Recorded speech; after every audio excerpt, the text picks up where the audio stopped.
Hoy en la parte número 5 de la conferencia 386 de Noticias de Actualidad en relación con la profecía bíblica, vamos a seguir ahondando con el mismo tema de las anteriores y aún nos da para otra conferencia más como mínimo. Y desde luego, cómo se está cumpliendo todo delante nuestro. Gracias a Dios que estábamos avisados. Vamos a empezar.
Empezamos, eso sí, como es habitual, con lo que se ha ido añadiendo desde ayer a hoy en otro tipo de noticias. Empezamos por ciencia y tecnología.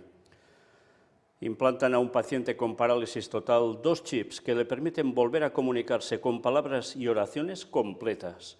El paciente que participó en la investigación sufre un tipo de esclerosis lateral amiotrófica avanzada que afecta sus capacidades motrices y lingüísticas. Pero por fin han conseguido ya esto. Avances de la ciencia impresionantes. Noticia para Latinoamérica, en concreto para Colombia. Asesinan a 3 hombres, entre ellos 2 jóvenes venezolanos, en la masacre número 24 registrada en Colombia este año. Casi nada, ¿eh? Casi nada. Y una noticia para el Vaticano. Hay un próximo viaje papal.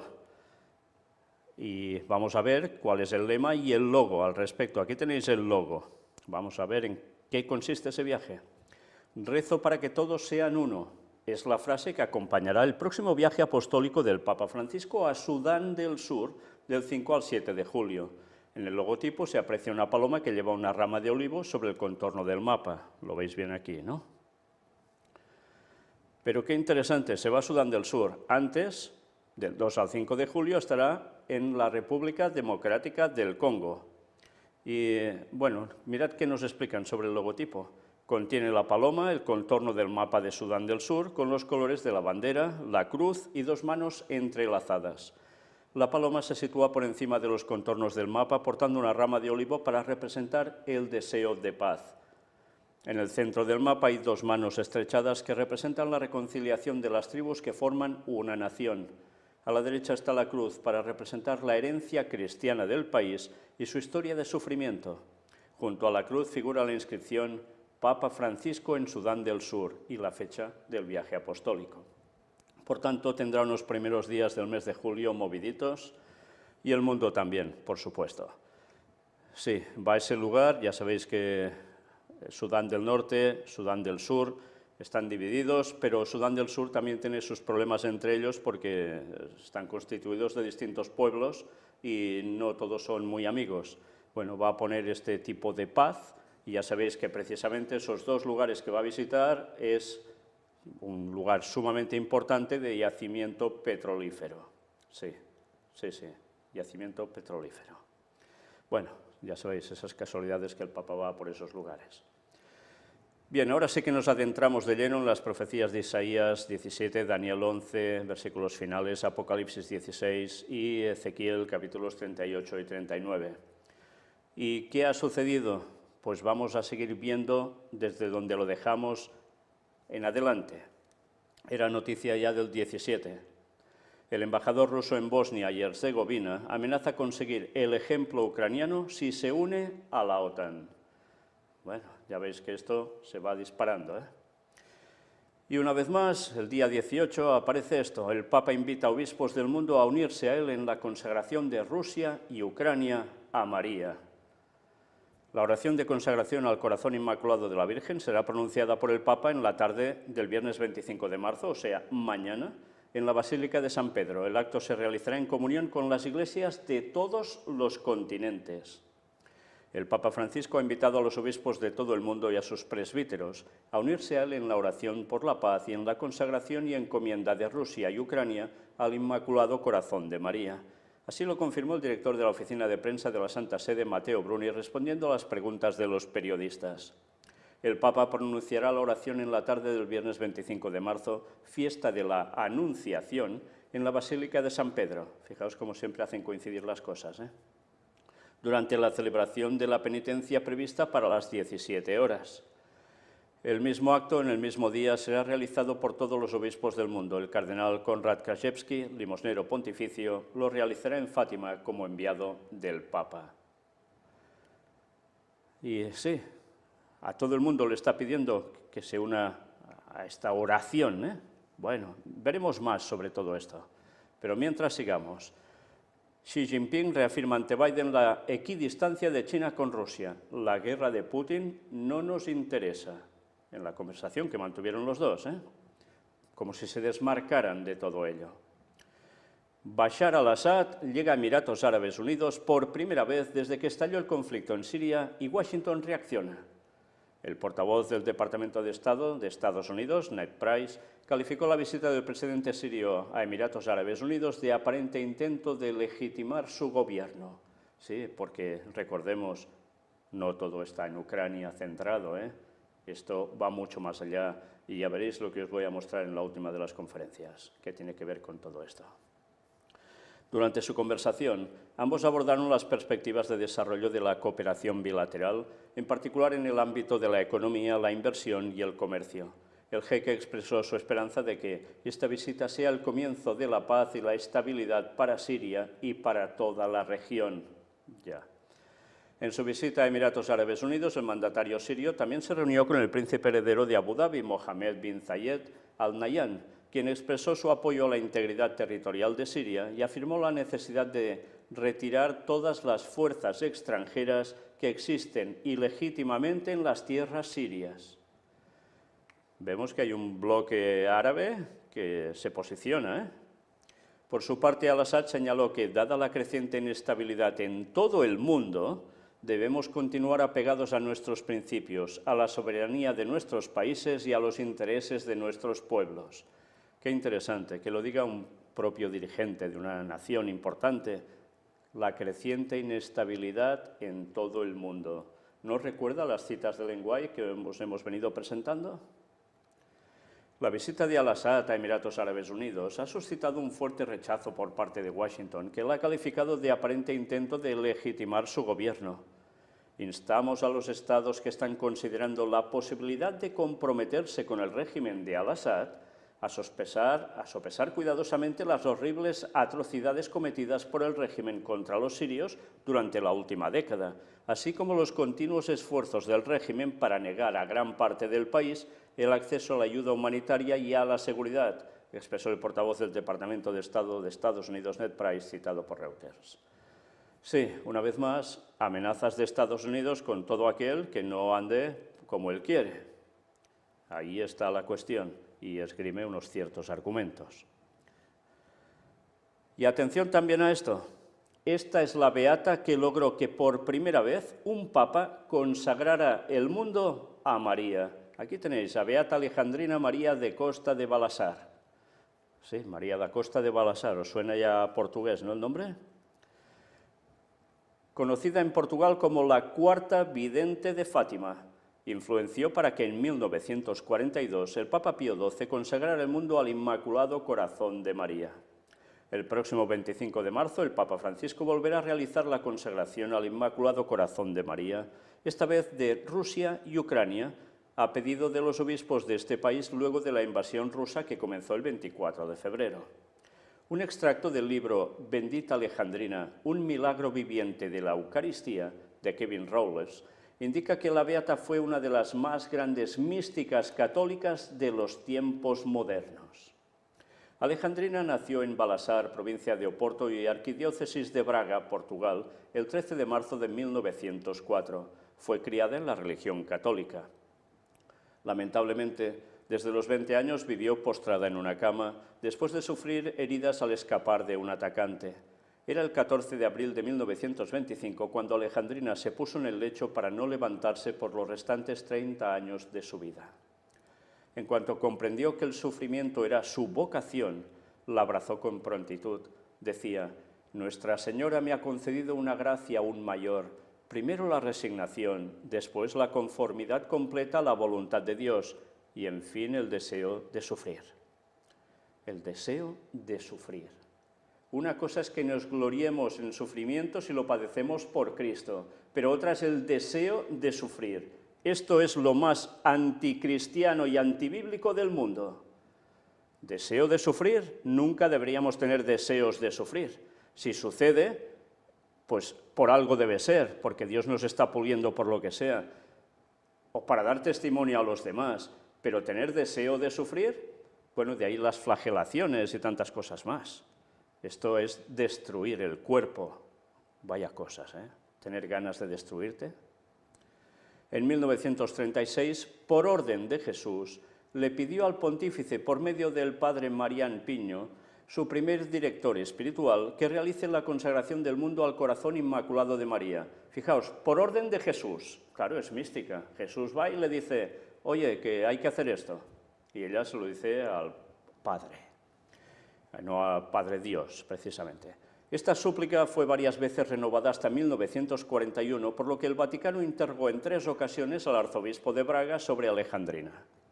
El 31 de octubre de 1942, Pío XII consagró el mundo al corazón inmaculado de María con un mensaje transmitido a Fátima en lengua portuguesa. Este acto lo renovó en Roma en la Basílica de San Pedro el 8 de diciembre del mismo año. La vida de Alejandrina tiene muchas conexiones con los eventos de Nuestra Señora de Fátima y es conocida en Portugal como la cuarta vidente de Fátima. Instó a todos en más de una ocasión a hacer penitencia, no pecar más, rezar el rosario, recibir la Eucaristía. Del viernes 3 de octubre de 1938 al 24 de marzo de 1942 vivió cada viernes los sufrimientos de la Pasión, y se dice que esto ayudó a acortar la Segunda Guerra Mundial. Vaya, qué cosas, ¿no? Sí, tema para puertas dimensionales, evidentemente, y no porque sea una cuestión divina, todo lo contrario. Cada viernes, ¿qué le pasaba? Vivía los sufrimientos de la Pasión en su cuerpo. Vaya cosas. Y encima dicen que esto ayudó a acortar la Segunda Guerra Mundial. Vaya. Sí, ¿quién iba a decir que todo el proceso de pedir que Rusia y Ucrania se pongan a los pies de María Inmaculada venga ya de todo esto? De una cuestión paranormal, desde luego nada divina, totalmente satánica, como tantas veces hemos mostrado y demostrado en los temas de puertas dimensionales y los temas de espiritismo. Pero en fin, esto ya lo veis. Todo el pueblo católico se lo traga. Desde el 27 de marzo de 1942, Alejandrina dejó de alimentarse y durante los últimos 13 años de su vida vivió milagrosamente solo de la Eucaristía, o sea, solo de la hostia. En 1943, durante 40 días y 40 noches, su ayuno absoluto y su anuria fueron estrictamente controlados por médicos en el hospital de la Foz do Douro, cerca de Oporto. Ya veis, como Jesús, ¿eh? ¡Qué imitación! En 1944, su nuevo director espiritual, el padre Humberto Pasquale, animó a Alejandrina para que se inscribiera en la Asociación de Salesianos Cooperadores. El 12 de octubre de 1955 recibió la unción de enfermos y falleció a las 7:30 de la tarde del día siguiente.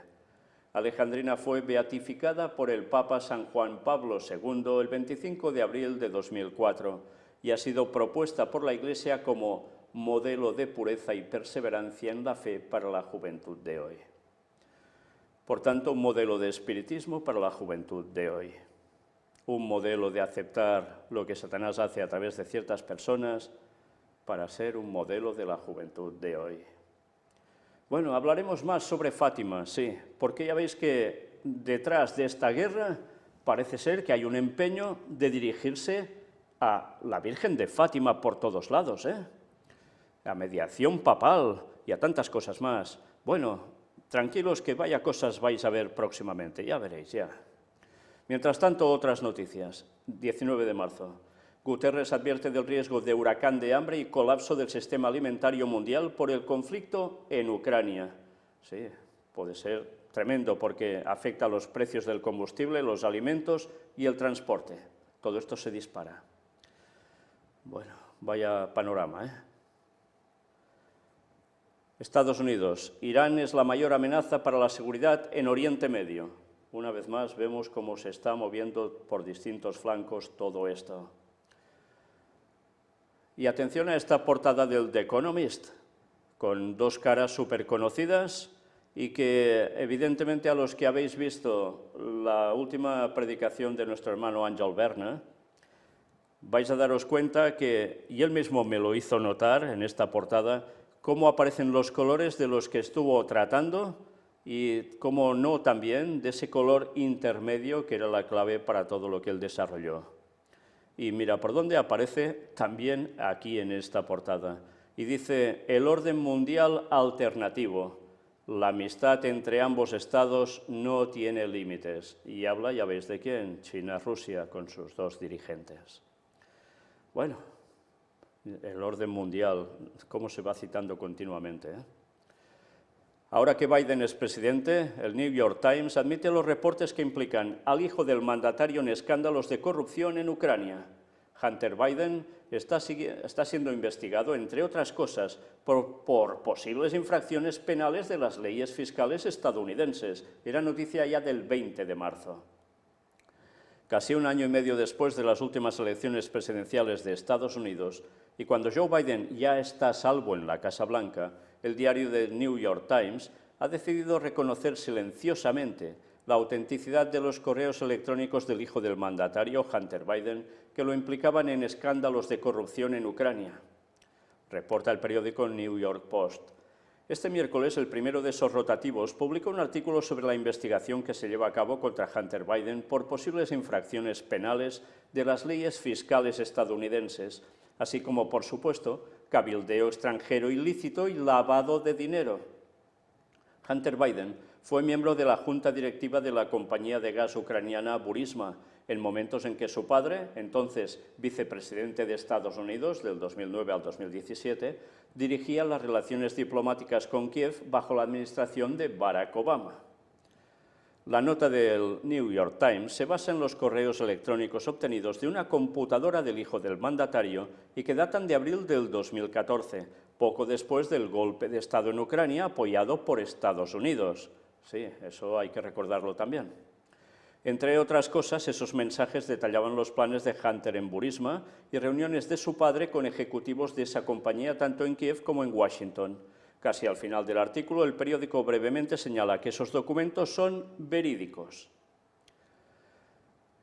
Finalmente han decidido informar sobre esta noticia al descubrir ahora que los intereses comerciales de Hunter Biden se habrían beneficiado del estatus político de su padre, critica el autor del artículo del New York Post.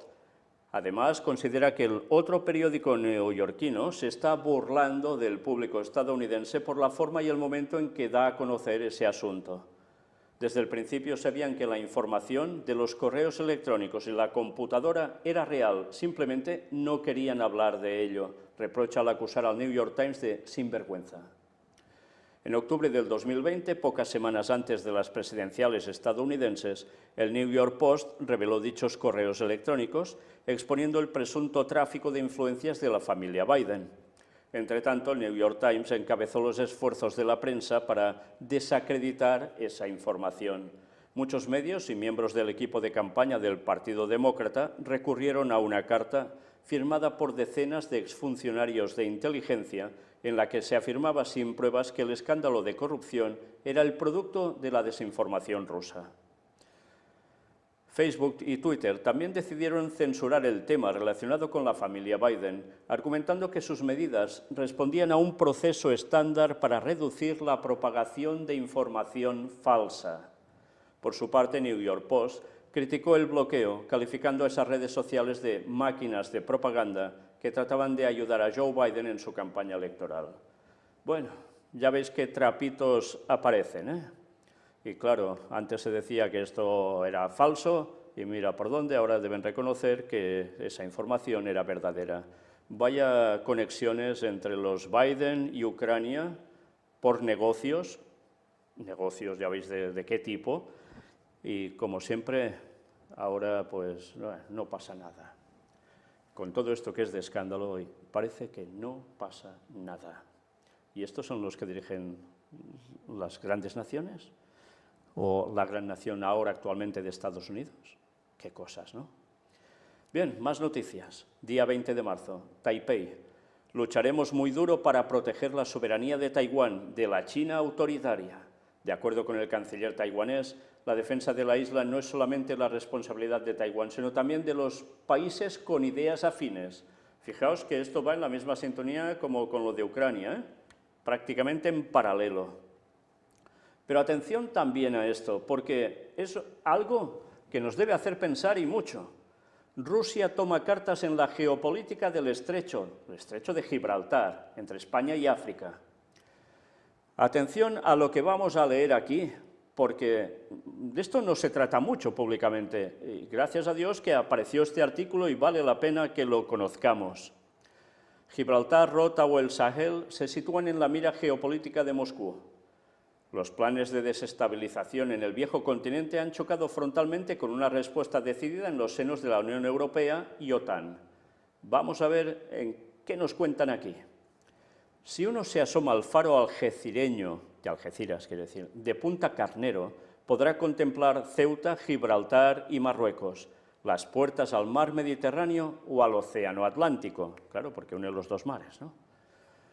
Quizás con suerte observe algún buque militar. El estrecho de Gibraltar ha sido utilizado en su historia por decenas de pueblos e imperios.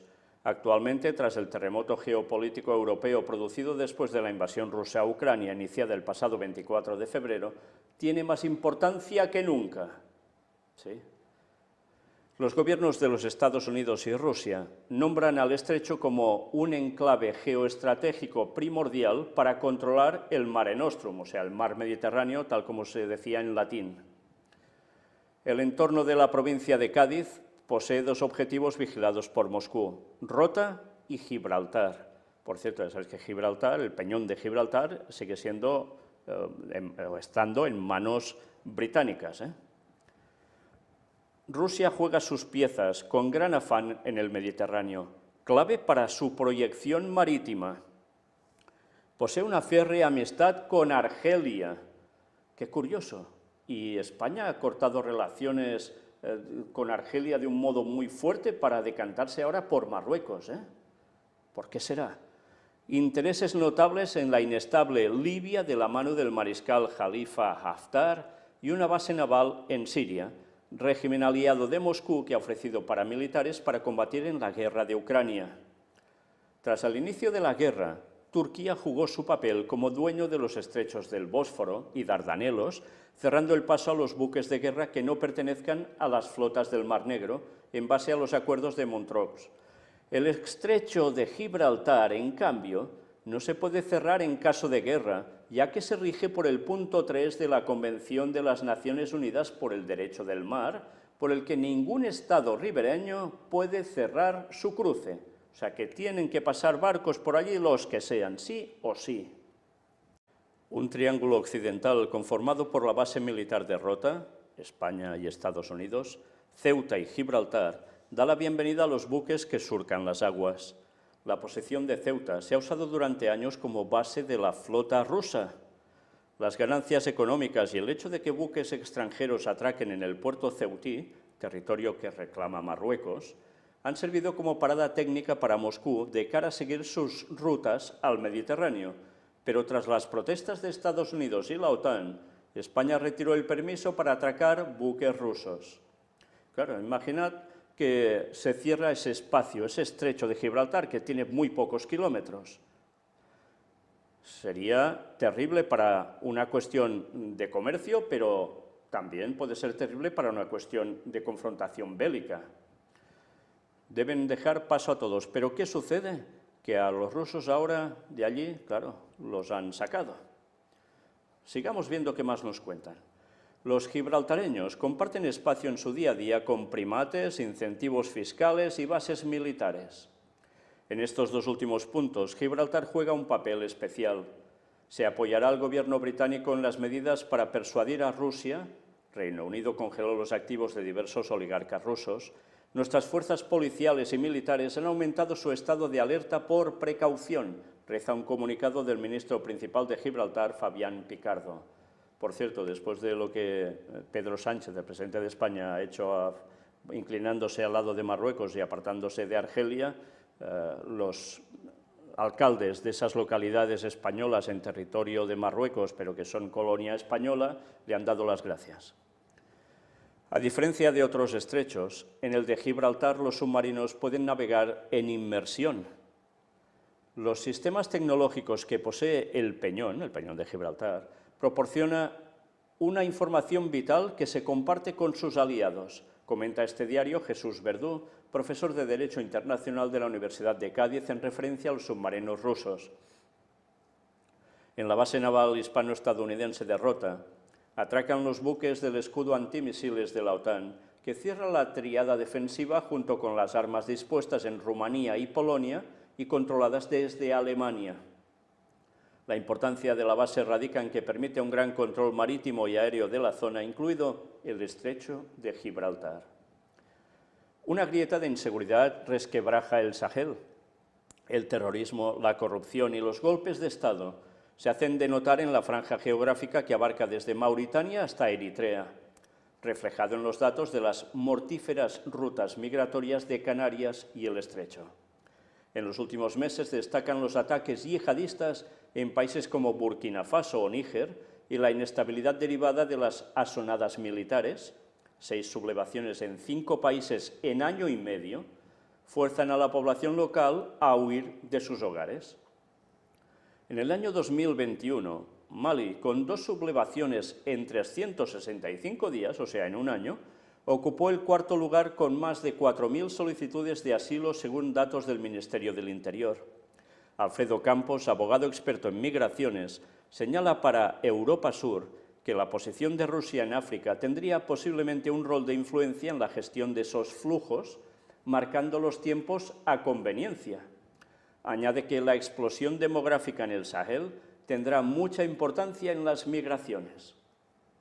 El interés económico y estratégico de Rusia en el Sahel se puede observar con la aparición de paramilitares del grupo Wagner, presentes en Ucrania y acusados por la Unión Europea de crímenes de guerra. En Libia, República Centroafricana y Mali, donde la presencia rusa ha desplazado a las misiones antiterroristas francesas en suelo maliense, Barkhane y Takuba. Beatriz de León Cobo, directora del Foro Sahel Europa de la Universidad Francisco de Vitoria, sostiene que la presencia militar privada de Wagner en Malí es una proyección rusa a nivel diplomático, político y militar. No se diferencian de lo público. La tensión en el Magreb ha crecido debido a movimientos militares.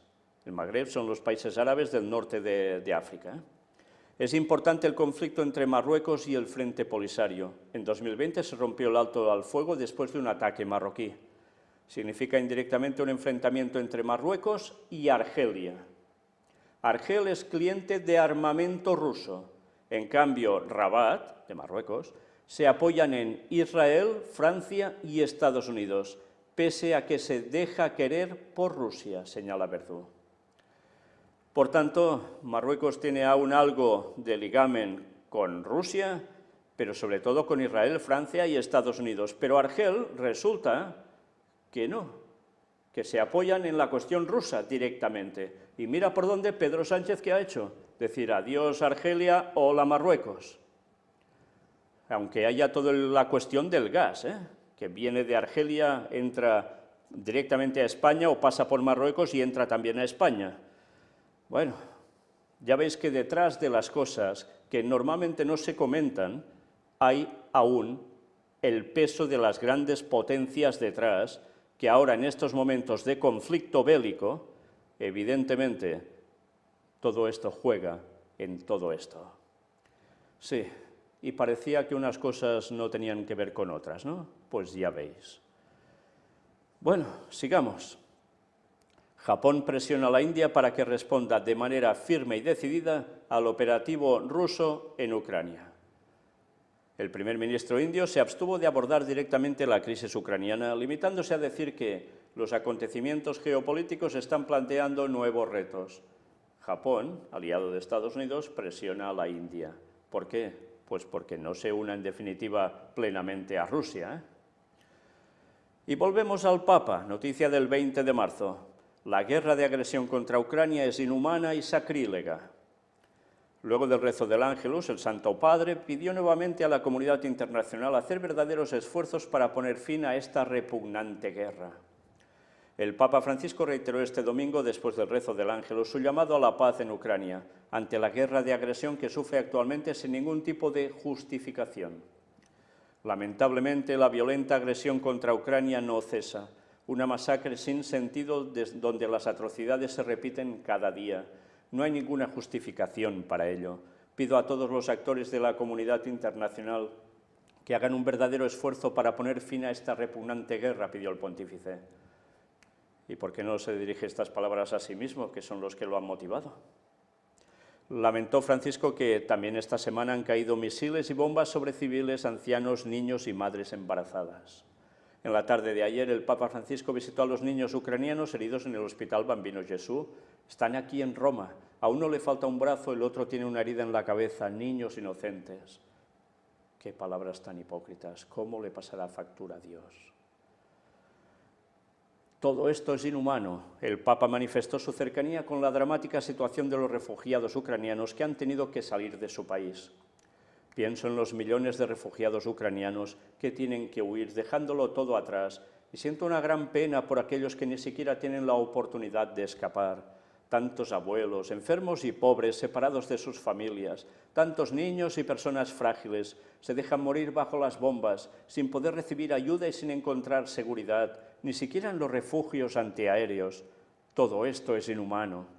De hecho, es incluso sacrílego, porque va contra la santidad de la vida humana, especialmente contra la vida humana indefensa, que debe ser respetada y protegida, no eliminada, y que está por encima de cualquier estrategia. No lo olvidemos, es cruel, inhumano y sacrílego, recemos en silencio por los que sufren. El Papa agradeció a los pastores que estos días trágicos para Ucrania han permanecido allí viviendo el Evangelio de la caridad y la fraternidad. Gracias, queridos hermanos y hermanas, por este testimonio y por el apoyo concreto que ofrecen valientemente a tantas personas desesperadas. Asimismo, agradeció al recién nombrado nuncio apostólico en Ucrania, Monseñor Visvaldas Kulbokas, que permanece en Kiev con sus colaboradores desde el comienzo de la guerra y que con su presencia me acerca cada día al pueblo ucraniano martirizado. Curioso que sea un recién nombrado, Francisco también pidió durante su llamamiento no acostumbrarse a la guerra y a la violencia y exhortó a seguir manifestando generosamente la atención a los refugiados. Pensemos en esas mujeres, en esos niños que, con el tiempo, sin trabajo, separados de sus maridos, serán buscados por los buitres de la sociedad. Protejámoslos, por favor. También reiteró su invitación a unirse en la oración el próximo 25 de marzo para realizar un acto solemne de consagración de la humanidad, especialmente de Rusia y Ucrania, al corazón inmaculado de María, para que ella, la reina de la paz, obtenga la paz para el mundo. Cuánta hipocresía manifestada al mundo y muchos tragándoselo, como si fuera de corazón. Y al final todo con un objetivo, que la Virgen María sea la que dé una solución para el mundo. Recordad lo que tantas veces os he dicho en Puertas Dimensionales. ¿Habrán apariciones otra vez tipo Fátima?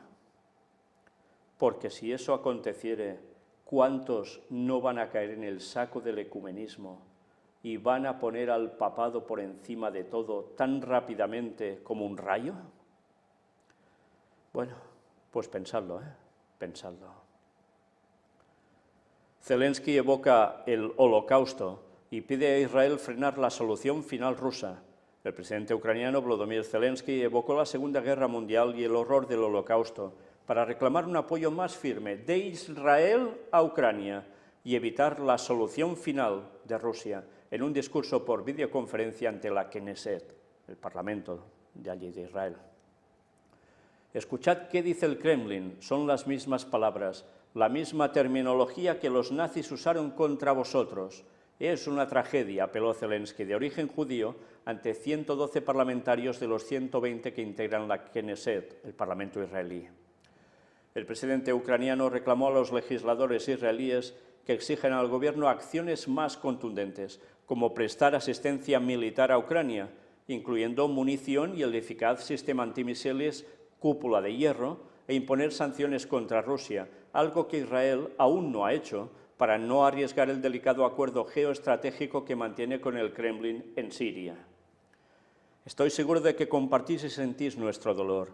Por eso, no puedo explicar por qué a estas alturas aún tenemos que instar a países de todo el mundo a que nos presten ayuda, indicó Zelensky en el 25º día de guerra en su país, con el cerco en Mariupol como el episodio más cruento. Sí, la ciudad de María, precisamente. Zelensky insistió en que la invasión rusa de Ucrania no es una operación militar más, sino que es la peor guerra desde la Segunda Guerra Mundial, ya que el ejército ruso está destruyendo maliciosamente Ucrania mientras el mundo entero está mirando. La indiferencia mata, el cálculo de intereses mata. Puedes navegar entre intereses, pero no puedes navegar entre el bien y el mal, apeló. El presidente también reclamó a Israel que ofrezca visas de entrada a los millones de refugiados ucranianos, ya que hasta ahora solo permite quedarse a aquellos con origen judío, mientras les arguyó a los parlamentarios que hace 80 años el pueblo ucraniano eligió salvar a los judíos de los nazis, una controvertida afirmación rechazada por los historiadores. Sí, porque muchos historiadores lo que dicen es que muchos ucranianos lo que hicieron fue apoyar a los nazis en no salvar a los judíos precisamente. Y él aquí lo dice a la inversa. Con esto no estoy diciendo que los ucranianos sean malos ahora, ¿eh? Hay de todo como en todas partes, pero la historia es la que es. Gente de Israel, ahora vosotros también tenéis que elegir, apeló Zelensky, quien ha expresado en varias ocasiones su deseo de que el gobierno israelí se muestre más firme contra Rusia. Sin embargo, Zelensky ha valorado los esfuerzos de mediación por parte del primer ministro Naftali Bennett, el único líder mundial que se ha reunido con Putin en Moscú desde que comenzó la guerra, e incluso ha sugerido reunirse cara a cara con el mandatario ruso en Jerusalén.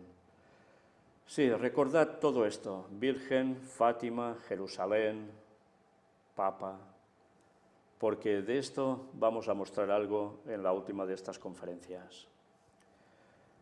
Zelensky, si fracasan las negociaciones con Putin, significaría la Tercera Guerra Mundial.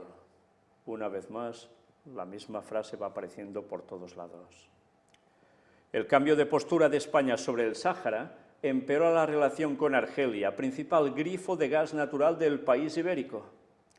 La nación europea considera la propuesta marroquí de autonomía como la base más realista para solventar la cuestión del Sáhara Occidental, que cuenta con el apoyo abierto de Argel. Sí, ¿ves cómo detrás de lo que parece solo una noticia que nadie comprende hay más de lo que parece? Argelia anuncia el descubrimiento de un importante yacimiento de petróleo y gas en el sur del país. Mira por dónde, además, se añade esto. Pues cuidado con Argelia, porque si se va desempeñando del lado ruso, a ver qué les pasa con tanto yacimiento de petróleo y gas, ¿eh? Bueno, sigamos. Europa se prepara para la guerra nuclear. Bruselas quiere aumentar sus reservas de pastillas de yodo, trajes de protección y otros medicamentos. Vaya panorama nos están pintando ya, ¿eh? Grupos armados matan al menos 11 militares en Burkina Faso. Antes lo veíamos, ¿eh? ¿Quiénes son los que hacen esto? Pues esos grupos extremistas vinculados a Al-Qaeda y Estado Islámico. Pero atención también a esta noticia del día 20. Una vez más vuelve a salir a la palestra el arzobispo Viganò.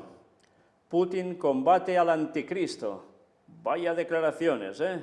Veamos qué nos dice esta vez. El arzobispo italiano, exnuncio apostólico en los Estados Unidos, afirma en una carta: Rusia y Ucrania hoy pueden desempeñar un papel trascendental en la restauración de la civilización cristiana. En una carta abierta se pronuncia el arzobispo Carlo Maria Viganò sobre el conflicto bélico de Ucrania y Rusia.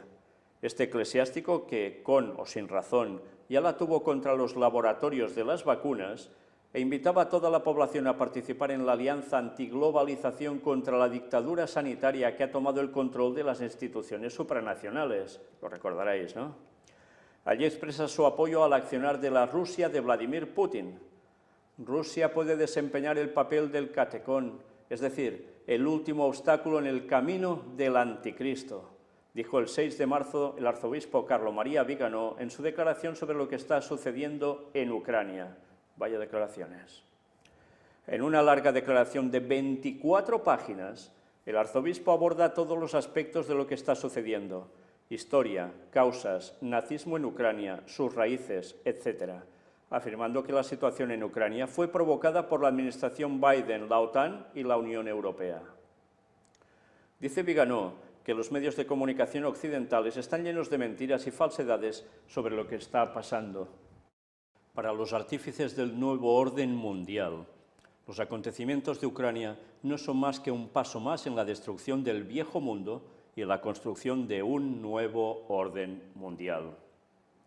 Mirad que está diciendo cosas que son sumamente acertadas, como siempre, ¿eh?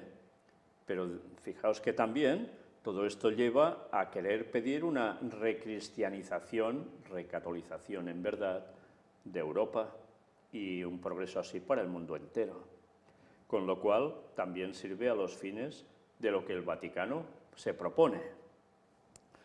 Y eso que se muestra contrario a todo esto. Hablando de la crisis de espiritualidad en Occidente, Vigano afirma: la crisis mundial, con cuya ayuda se prepara la desintegración de la sociedad tradicional, ha afectado también a la Iglesia católica, cuya jerarquía es rehén de los apóstatas que son cortesanos del poder. La Roma de los Césares y los papas está ahora desierta y silenciosa, como lo ha estado durante siglos la segunda Roma de Constantinopla. Quizás la providencia predeterminó que Moscú, la tercera Roma, asumirá hoy a los ojos del mundo el papel de un catecón, una barrera escatológica para el anticristo, sugirió Vigano. Rusia y Ucrania hoy pueden desempeñar un papel trascendental en la restauración de la civilización cristiana, contribuyendo al establecimiento de un periodo de paz en el mundo, del cual la Iglesia también será resucitada, limpiada y renovada en sus ministros. En consecuencia, el arzobispo declaró que los Estados Unidos de América y las naciones europeas no deben marginar a Rusia, sino hacer una alianza con ella, no solo para restaurar el comercio en beneficio de la prosperidad general, sino también en vista del restablecimiento de una civilización cristiana, que es la única que puede salvar al mundo del monstruo transhumanista tecnomédico globalista. Qué declaraciones, ¿eh? Dice el arzobispo Vigano sobre la guerra de Ucrania: la crisis de Ucrania, que se nos presenta como una consecuencia de la arrogancia expansionista de Vladimir Putin hacia una nación independiente y democrática sobre la que intenta reclamar derechos absurdos. Se dice que el belicista Putin está masacrando a la población indefensa que se ha levantado valientemente para defender el suelo de su patria, las sagradas fronteras de su nación y las libertades violadas de los ciudadanos. La Unión Europea y Estados Unidos, defensores de la democracia, se dicen incapaces de no intervenir por medio de la OTAN para restaurar la autonomía de Ucrania, expulsar al invasor y garantizar la paz. Ante la arrogancia del tirano, se dice que los pueblos del mundo deberían formar un frente común, imponiendo sanciones a la Federación Rusa y enviando soldados, armas y ayuda económica al pobre presidente Zelensky, héroe nacional y defensor de su pueblo. Como prueba de la violencia de Putin, los medios de comunicación difunden imágenes de bombardeos, registros militares y destrucción, atribuyendo la responsabilidad a Rusia. Y aún hay más. Precisamente para garantizar una paz duradera, la Unión Europea y la OTAN abren los brazos para acoger a Ucrania como miembro. Y para evitar la propaganda soviética, Europa está pagando Russia Today y Sputnik para garantizar que la información sea libre e independiente. La crisis ruso-ucraniana no estalló de repente hace un mes. Ha sido preparada y fomentada durante mucho tiempo, comenzando ciertamente con el golpe blanco de 2014 que fue deseado por el Estado profundo estadounidense en clave antirrusa. Hay pruebas de una premeditación a largo plazo, consistente con la implacable expansión de la OTAN hacia el este.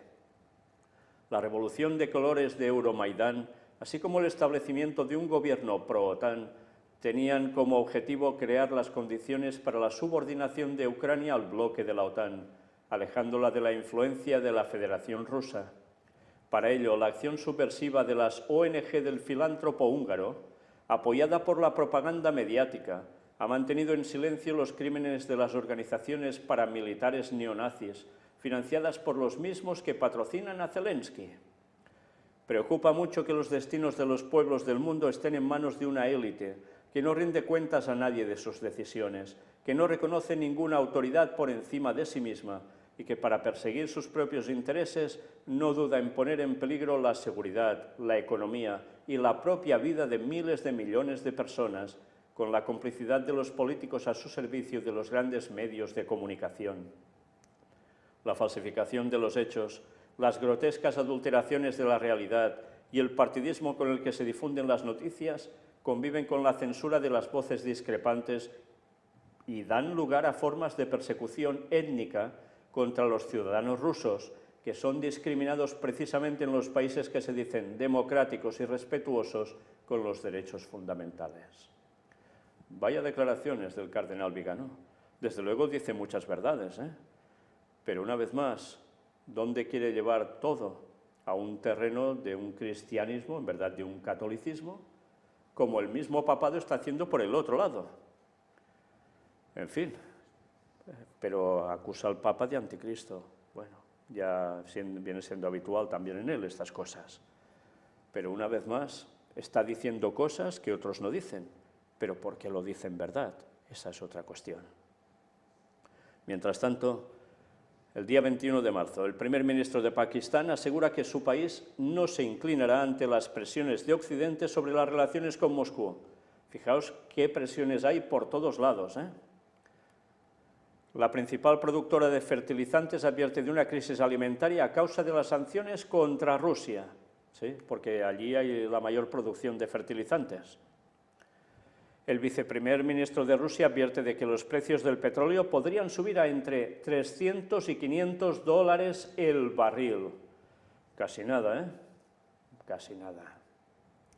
El espacio se convertirá en un dominio que adquirirá una mayor importancia militar en el siglo XXI. Australia inaugurará un comando espacial. El ministro de Defensa australiano, Peter Dutton, reconoce que el organismo es modesto, pero argumenta que es un esfuerzo necesario para proteger los intereses nacionales. Sí, la batalla, la guerra también se va a librar en este espacio por encima de nuestras cabezas, y no con aviación, esto va más arriba. Zelensky advierte de que si fracasan las negociaciones con Putin será la tercera guerra mundial, día 21, otra vez diciendo lo mismo. Y por cierto, volviendo a lo de la noticia anterior, ¿recordáis cómo ya en los tiempos de Ronald Reagan se hablaba de esa guerra de las galaxias? Bueno, pues ahora eso ya es un hecho y lo hemos mostrado varias veces en las noticias de actualidad. Realmente Estados Unidos y otros se preparan para dominar ese espacio aéreo que va mucho más encima del aire nuestro. Vaya conflicto se prepara. Rusia pone fin a las negociaciones del Tratado de Paz con Japón. El Ministerio de Asuntos Exteriores ruso ha anunciado que la medida se toma en respuesta a la evidente naturaleza hostil de las sanciones unilaterales introducidas por Tokio contra Moscú por su operativo militar en Ucrania. Sí, qué claro quedan ya los bandos, y los que aún no están definidos del todo, cómo los aprietan por un lado para que entren en una convergencia para ir directamente contra Rusia y también contra China, no lo olvidéis. La Unión Europea aprueba el plan de Borrell para crear una fuerza común de 5.000 soldados. Estamos en peligro. El objetivo de la brújula estratégica es contar con un cuerpo de 5.000 soldados para el año 2025.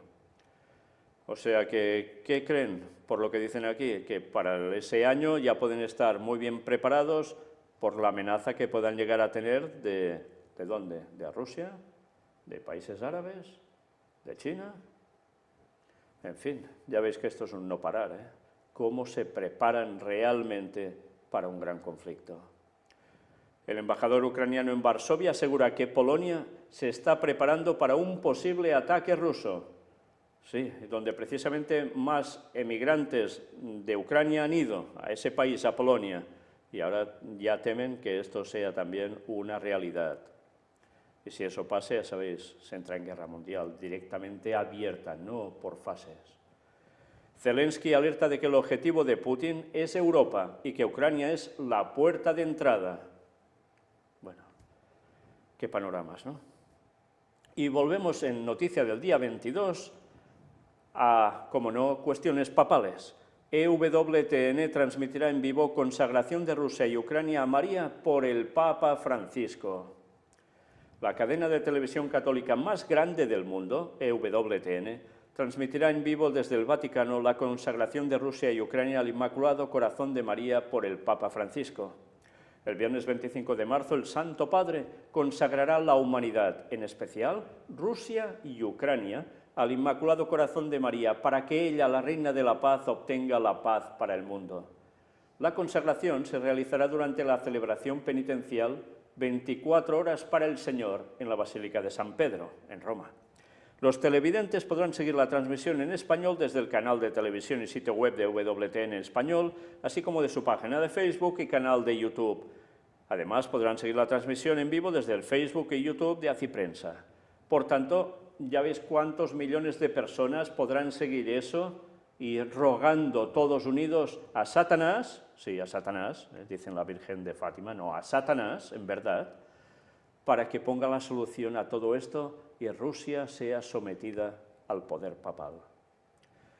Sí, en verdad es eso. Bueno, terminamos la conferencia, esta quinta parte aquí. Vamos a presentar después la sexta y desde luego os vais a quedar maravillados con alguna noticia que va a aparecer allí. Pero ahora terminamos con una cita de Ellen White que está extraída de aquí, de Eventos de los Últimos Días, su libro recopilatorio, que nos dice en la página 13: antes de la crucifixión, el Salvador había predicho a sus discípulos que iba a ser muerto y que resucitaría del sepulcro. Y hubo ángeles presentes para grabar esas palabras en las mentes y en los corazones. Pero los discípulos esperaban la liberación política del yugo romano y no podían tolerar la idea de que aquel en quien todas sus esperanzas estaban concentradas fuese a sufrir una muerte ignominiosa. Desterraron de su mente las palabras que necesitaban recordar y cuando llegó el momento de prueba, los encontró sin la debida preparación. La muerte de Jesús destruyó sus esperanzas igual que si no se la hubiese predicho. Así también las profecías nos anuncian el porvenir con la misma claridad con que Cristo predijo su propia muerte a los discípulos. Los acontecimientos relacionados con el fin del tiempo de gracia y la preparación para el tiempo de angustia han sido presentados con claridad. Pero hay miles de personas que comprenden estas importantes verdades de modo tan incompleto como si nunca hubiesen sido reveladas. El escrito original está en el Conflicto de los Siglos, página 652. Bien, se hace una comparativa aquí. Jesús les había dicho a sus discípulos, me va a pasar esto. Y ellos no podían creer que eso fuera así. Rechazaron ese pensamiento ya hasta de su cabeza. Ellos querían a un liberador del yugo romano, ¿eh? Bueno, ellos y todos los judíos. Y gracias a Dios ellos después reaccionaron, pero muchos otros no. Y ya sabemos lo que terminó pasando a lo largo de la historia, ¿verdad? Y lo que terminará pasando debido a esa línea de pensamiento aún. Pero sí, parecía que nunca les hubiese dicho nada, como si no lo hubiese predicho. Pero aquí hay la advertencia. Las profecías también se nos dan con toda claridad. Y resulta que todo lo que está tan claro como el fin del tiempo de gracia y la preparación para el tiempo de angustia, resulta que hay miles que no se enteran. Como si no hubiesen sido nunca reveladas, no las comprenden. o las comprenden mal o a medias. ¿Qué es el fin del tiempo de gracia? El fin del tiempo de gracia es cuando ya nadie más podrá decir, mira, me cambio de bando y ahora me guardo los mandamientos y me sigo al Señor de lleno, etcétera, etcétera. Sí, eso se va a acabar. Habrá un punto en que todo el mundo habrá hecho su decisión. Y cuidado porque para el pueblo de Dios, los que saben la verdad, adventistas, eso termina antes. Porque los primeros en pasar por todo ese lance es precisamente el pueblo de Dios. Pero fijaos que dice los acontecimientos relacionados con el fin del tiempo de gracia. O sea, las noticias de actualidad que nos llevan al fin del tiempo de gracia, poco antes del retorno de Cristo. Esto debería centrar nuestra atención. Deberíamos conocerlo y ver cómo se cumple precisamente en lo que está pasando. Y tantos sin enterarse, ¿verdad, señores adventistas? Cuando deberíais conocer esto de pe a pa. Y luego además nos dice la preparación para el tiempo de angustia. El tiempo de angustia, ya lo dije la otra vez, hay los dos tipos de tiempo de angustia. El del mundo en general, que estará aterrado, y el del pueblo de Dios auténtico, que será la angustia de Jacob. Que esos son los que van a ser salvos, porque lo van a superar todos. Pero el tiempo de angustia del mundo viene dado también por las señales del cumplimiento profético, que no debemos ignorar. Y tantos dicen, ¿y qué me importa lo que dice el Papa, lo que haga el Papa? ¿Qué me importa lo que haga Estados Unidos? ¿Qué me importa lo que pase aquí o allá? Desde luego, desde luego. ¿En serio aún pensáis eso? ¿Cuántas veces personas me han dicho lo mismo? Y siendo adventistas, qué vergüenza de adventistas. ¿Creéis que el Señor estará feliz con esa actitud? Además de perderos, estáis ayudando a perder a otros porque no les dais el mensaje que debíais darles, porque deberíais conocer esto totalmente. Poneos las pilas, pero para algunos de vosotros el tiempo de gracia quizás ya ha pasado, porque si vuestros nombres ya han pasado por el cielo, ya sabéis qué os va a pasar, ¿no? En fin, que cada uno decida, pero nosotros seguiremos mostrando las señales predichas con toda claridad para que muchos se puedan preparar y ser salvos. Maranata 2031. ¿Cómo no va a haber señales si ya estamos casi al borde del fin? Dios os bendiga.